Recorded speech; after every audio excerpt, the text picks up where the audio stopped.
Let's go. তো hello guys, back to my mini blog. তো আজকে জামাতারা যাবো বিয়াত, যার কারণে আমার কইছে মেহেন্দি এঁকে দেওয়ার লেগা। তো আমিও পারি না, বাট চেষ্টা করছি আজকে। দেখো তো ফাইনাল রেজাল্টটা দেখাই কেমন হয়েছে।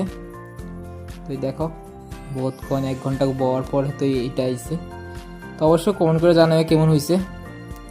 আর দেখো এখানে জায়গা জামাতারা লাগেজ টাগেজ প্যাক কইরা একদিন লেগে যেতেছে বিয়াত।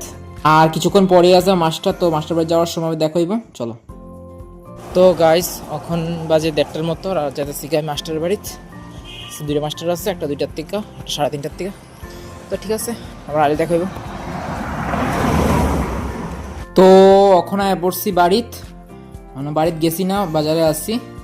তো চলো যাওয়া যাক বাড়িতে গেলে দেখাইব।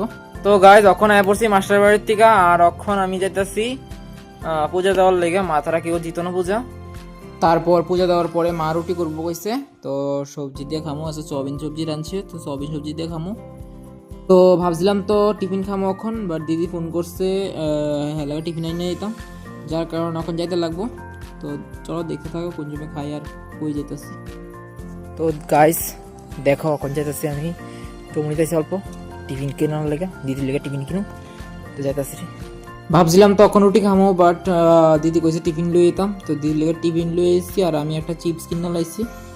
টিফিন লইয়া এখন আয়া পড়ছি বাড়িত। তো আর দেখো মামু কি করে এখানে, বহুত দুষ্টামি করতেছে আসছে 2-3 দিন জুড়ে। তো গাইজ এখন আয়া পড়ছি ঘরে। তো এখন খামো রুটি। তো আচ্ছা ঠিক আছে, আজকে এটুকু পর্যন্তই। দেখো পরের ভিডিওতে। Thank you.